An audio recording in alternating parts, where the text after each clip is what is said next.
Hey guys, Shyla Colt, back again with another author speak. I am doing how to stay sane when writing a series. This is one of my most frequently asked questions about publishing in general. How do I keep it all together, especially as I got series and the series just grew. When I first started out, a computer seemed okay for me because I didn't have as much information. So what I would personally do is have one master file for the series. So if this is my series, this one happens to be Lords of Mayhem, say this is my main file, and every book after goes inside.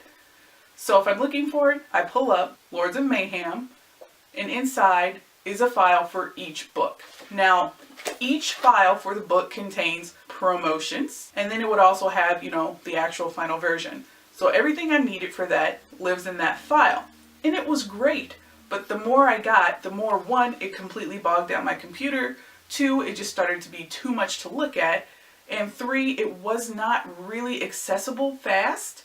So then I started doing it physically, because sometimes it's actually quicker as far as reference. So here is the file that I keep labeled, again with the title, for everything. And I'm a little bit extra, so I color code them. They all look like they go together, and then there's a label also, so it triggers everything easily and I can grab it. It sounds small and really petty until you're dealing with like 6 or 7 books in a series, and the color coding and the labels really help.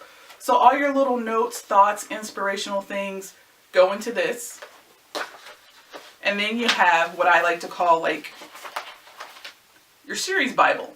So this series Bible has everything that you need, but it's sort of like a weak, watered down version, because this is a 3-prong binder. So you can add or take away, and it's not really that hard. There's no whiteout, there's no tearing of pages.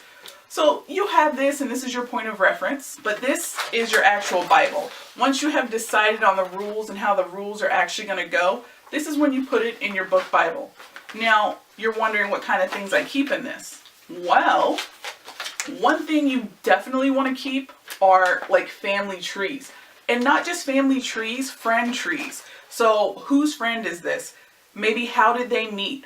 Who are their family members? Because they might have had a brother, but you haven't talked about that brother in 7 chapters, and you're never going to remember the name, and then you're going to have to bust the book out, and it's going to be really irritating. If you just keep who they are, who their family members are, and sort of some key notes, as you flip through it, it refreshes you and it saves you a lot of legwork.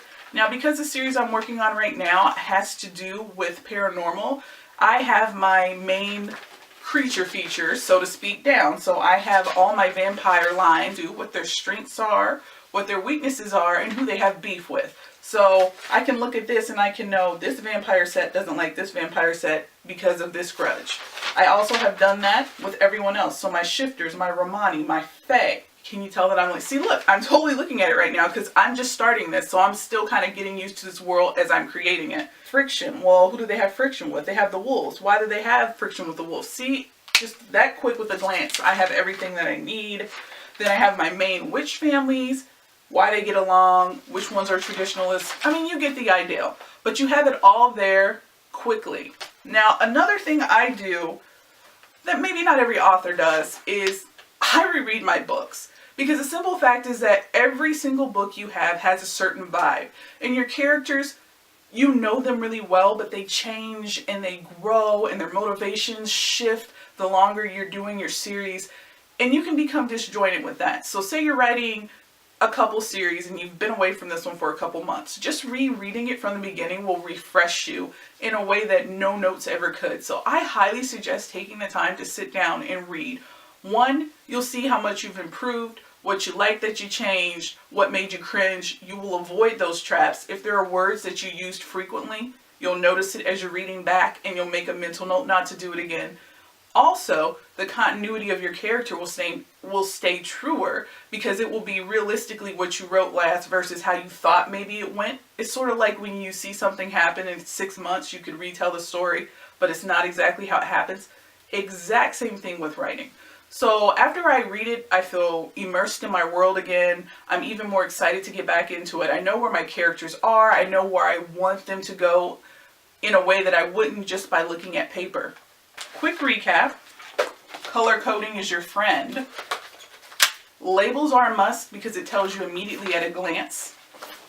Book Bible's important. Family trees, friend trees, pertinent information. And then I will also say scheduling is super important, because even more so than just writing, you have to promote your book, and promotions and writing become a lot to keep track of. So those are just sort of a few tips about surviving writing series, keeping track of everything, and I think just surviving life as a writer. Hope I answered your questions. If you have more, please leave them below. If you have tips and tricks of the trade that help you, I would love to hear about it. If you like what's going on here, make sure that you click onto the bell so you'll be updated every time I post something new. Thanks for joining me, guys, and I will see you next time.